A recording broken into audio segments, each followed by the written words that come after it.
Yeah, one party or. Yeah, I did. We have the Northern Iowa Panthers with us, new head coach Todd Stepsis, Tucker Langenberg joining us from Northern Iowa. Coach, just an opening statement about camp starting next week officially and your prospects on the season, and then we'll open up for some questions. Well, right from day one, I think it might have Tucker talked about it in one of the other interviews. How can we be the best part of our players' day? So we've gone a summer where we haven't seen them a ton. So now, we get a chance to do training camp. We got 31 days together where it's just football, and we call it football Christmas in my family, and there's no classes to worry about. There's really nothing but just the team. And I would say, if you were to ask me, hey, what's been the best part of the last 7 months? It's been our players. I think sometimes it's tough to have the attitude that you want to have coming off of a tough year or coaching change. So maybe you had a position coach that you really liked, and that guy's not here anymore. So sometimes it's easy to have an attitude of a pessimist. But our players, right from day one. I mean, when I say day one, Tuesday night in the team meeting room when I met a lot of them for the first time. That season wasn't going to define who they were, and they were ready to take a step forward to leave their mark. So obviously having a great season, but then what can they do for our program that's going to continue to last over time? And that is not Tucker, that's Derek. Oh, peace. Sorry, you can't see the name tag, we can't. Let's take some questions from the room here first, and then you can turn the name down so people remotely know who they're asking questions. Questions from the room, they'll go remote. Coach Stepsis, Alex Kinkle, Jackrabbit Illustrated. A little bit different situation you're coming from a non-scholarship school in grade. What are the pros and cons of getting into a school like Northern Iowa where you maybe have more resources, but you're also having to compete at a higher level? Yeah, I mean, I don't know if there's any cons. I think there's challenges. I think anytime you're jumping into a conference like ours with the caliber of play, I mean, you're going to have to bring your A game. You're going to have to find ways to do things better than you've done before. But I think those are all positives. I mean, we all strive to be the best that we can be. And so, anytime you're around greatness, it forces you to be great. They're saying, mediocre people don't like high achievers, and high achievers don't like mediocre people. So when you're in a conference like ours, when you're at a program like ours that has such a great tradition, it forces you to look in the mirror and be the best you can be. And so, that I think all of it's a pro. All of it's a pro. Like I said, challenges aren't negatives. They're, in my opinion, they're opportunities. And now it's up to us to these are some of the things that worked at Drake, and how can we take some of those concepts, some of those philosophies, apply them here and see where they can go. Sam Herder with Hero Sports. You faced off against a good handful of Valley teams in the past. What was just your outside perspective of this conference when facing these teams? Yeah, I mean, this is what Division I looks like, and so being a football family, I've watched a lot of football, and when you watch teams in our league, and then you watch a Power 4 team on TV, they're in a big difference. The size, the physicality, the speed, the coaching, the schematics, how hard these guys play, and that they're playing for the right reasons. I think especially nowadays, everything is starting to become a little more transactional, where it feels like our league is still pure. It's still a bunch of guys that are grateful for the opportunity to play Division I football. They understand that being a part of the programs are what going to lead them to having a great life. And so, again, the pinnacle of our league, and being in our league, you just, you see it from afar, and then, now we get to see it up close, that top to bottom, 1 to 10, everybody's doing it the right way. Northern Iowa has great history of success at the FCS Division I AA level. Some down years recently. When it comes to community engagements, what's it been like interacting with fans? I imagine their expectations are still very high for this program. Oh yeah. A lot of people ask me, like, okay, what was the most attractive part about being the head coach at Northern Iowa and being a part of the program? And while the history and the tradition, right there, the Unidome, like, how cool is that place, right? So there's so much going for it, but you hit on it as far as community engagement. The community needs us. You know, they love their Panthers. You see the purple and gold everywhere that you go, and to be a part of a team that can make an impact and make a difference, to have a platform to do that is, I mean, how could you not want to be a part of it? So, you know, we have a tremendous obligation and opportunity, you know, to bring our community together, to help out, to make a difference, and to make it better. Farley left a legacy that'd be hard for any coach to match. Stepping into that role, trying to fill his shoes, does there come a certain amount of pressure with that? I mean, there's always pressure to do what's never been done before, but you know, I see it more of a positive. Again, I'm an optimist, so you know, I think we got to acknowledge it and embrace it. You know? So, like, man, look at how great it's been. You know, look at the legacy that our past coaches have left. So whether it's Coach Farley or Coach Sheriff or everybody in between, Coach Allen, I mean, there's just a bunch of just incredible football coaches, but even better humans. And so how can we embrace that, you know, not feel the weight and the pressure of trying to replicate it or emulate it, but then how do we create a new legacy, and how can we take the knowledge that they have, how can we embrace the past and have an even brighter future. Let's take some questions from the remote audience. And again, if you have a question for either of the two panelists, just unmute yourself and fire away. Yeah, hey, Coach, this is Todd Kim with Radio Iowa. I'm sure given the strength of the league and last year's results, you're not surprised where you were in the preseason poll. What gives you hope that your team can overachieve this season? Well, I think we talk a lot about controlling the controllables.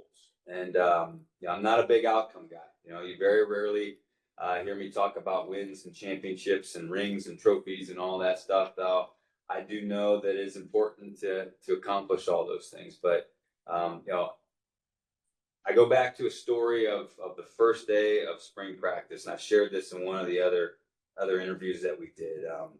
You know, having the unit dome is nice because when the weather gets a little bit dicey, you can go in there and have a great practice. Well, this spring with the renovations that we're under right now, and the dome is going to look fantastic.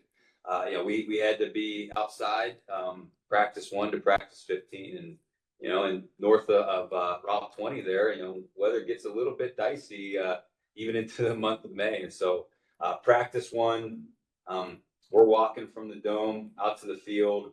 I think Tucker was the one that said, he's like, yeah, the rain kind of hurt because it was part rain and part ice. And then Derek was like, but yeah, we were having so much fun out there.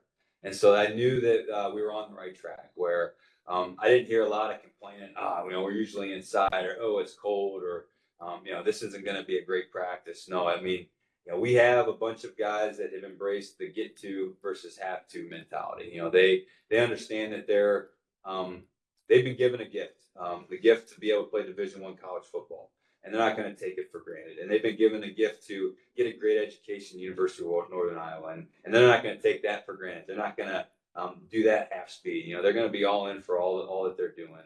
And I've seen it day in and day out. So whether it was a morning in January pushing sleds, or whether it was at a spring practice where it's freezing rain, or early in the morning in summer, I mean, these guys have brought it every single day. And you know, win, lose, and draw, I'm proud of how they've done their business and how they've become closer as a team. And just one for Derek, if I could.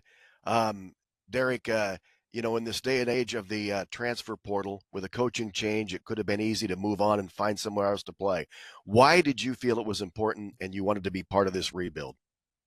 Yeah, I think, you know, there's a lot of opportunities to do those kinds of things, but there's also a different way to look at it. And, you know, a new staff comes in, you have an opportunity to be a part of the restart of a new culture. You know, it's something that you don't get a chance to do often in college football, to be the old guy in a room when a new coach shows up and you get to decide kind of what things look like, you know. And it was the staff that on day 1, Coach Stepp showed up and he's like, hey, you know what? We're the kind of staff that we're going to show up right away in the morning. We're going to have our morning coffee already ready to go. And you know, we're gonna be ready to tear it up. And that was something I was excited to be a part of. And just the senior class all together, we just said, hey, you know what? Rather than going shopping around, looking at these other places, let's just buy in together and be a part of what, you know, changes the future for you and I. So. Hey, Coach Stepsis, can you hear me? Sure can. This is Colbert with 1650 The Fan. You called it Football Christmas. Would you point out a couple, three things that are most important to get done during fall camp?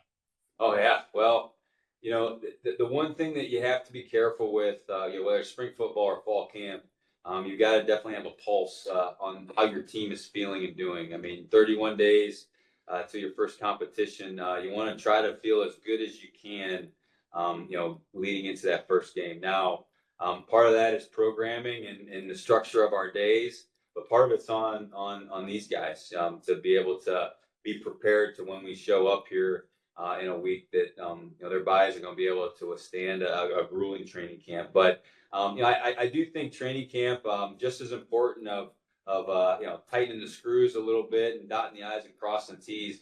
Like how can we become closer as a team? Obviously we've spent a lot of time with our players up to this point, but man, it's really the first time where we're going to have our whole roster together. Now we've had a lot of them, almost all of them for the summer. But we've got a couple guys that played Iowa high school baseball, and we've had some guys that we wanted to allow to do that. So first time that the team is together, how can we continue to grow tighter? And so we've got things programmed throughout the day and in the evenings to try to do that. So whether that's position dinners at coaches' houses or a fun day in the WRC, a pool party or whatever. A way to take a step back from the game of football and focus on us. And those are the best teams that you'll ever come across. And that's why I thought it was really neat that we did a community service activity this morning. It's not about us. It's about the person to the right and the left. It's about us collectively as a team. And that's what training camp is all about. How can we take our talent to the next level? How can we become talent plus people? One more, Coach. I don't think anybody had asked yet. So where do things stand with the quarterback position, and what will be, if you'd be willing to point out, maybe just one or two separators for the guys that are competing? Right. Yeah, that's the $1 million question. And I feel like a little bit of a liar because I think the very first press conference I had leading into spring ball, I was like, I'm going to know by the middle of spring ball who's going to be the guy. And, fortunately, I think, I had three guys really stand up and do some amazing things those 15 practices. And what's making that decision difficult for us is that each guy kind of has a superpower that the other one maybe doesn't have to the same capacity. So we've got Matthew Sheckelman, who's got a lightning bolt hanging out the side of his body. I mean, he can throw the ball. It feels like a country mile, just like Napoleon Dynamite, over the mountains, man. He can throw it forever. And, so he's got all the tools that you would expect to see in a Division I quarterback. And then you've got Aiden Dunn, who's got a ton of experience, but is a super smart football player. I mean, we're watching tape and you ask him about a decision and he'll give you a dissertation on why he made the decision, what his feet were like, the ball placement, why he didn't go to another spot. So, his football IQ is really high. And then, Jackson Daly is the third one that a lot of people probably haven't heard of outside of the Des Moines area. He was a state champ down there for Southeast Polk, but, he's got that rally the troops intangible to him, where if you want a guy on the field that's going to signal first down every time or throw his hands up in the air or give chest bumps or sprint down to the end zone to give some congratulatory message to whoever scored, that's your guy. He's a lot of fun to watch out there. So all three of them have these unique characteristics. So to me, it's, how can one of them close the gap, in those areas that maybe they're not as good. And then I think too, us as coaches, I mean, we've got three really good players, and we've always had the philosophy, players, formations, plays. And if they're some of our best players, like how can we feature them? So whether it's packages, whether it's having a couple of them on the field at the same time, we need to be creative as an offensive staff. We've had some success in the past of using a couple guys in that position, which historically, usually your starter is your only guy. Where we'll have a starter that's going to take the majority of the snaps, but then I think all three not only have great qualities and characteristics as humans, but also incredible, physical talents that are maybe a little bit different than the other. All right, we've got just a couple minutes left in this session. Any Additional questions from the room? Either Derek or Todd. Guys, thank you very much. Appreciate your time. Yeah. Thank you. Thank you.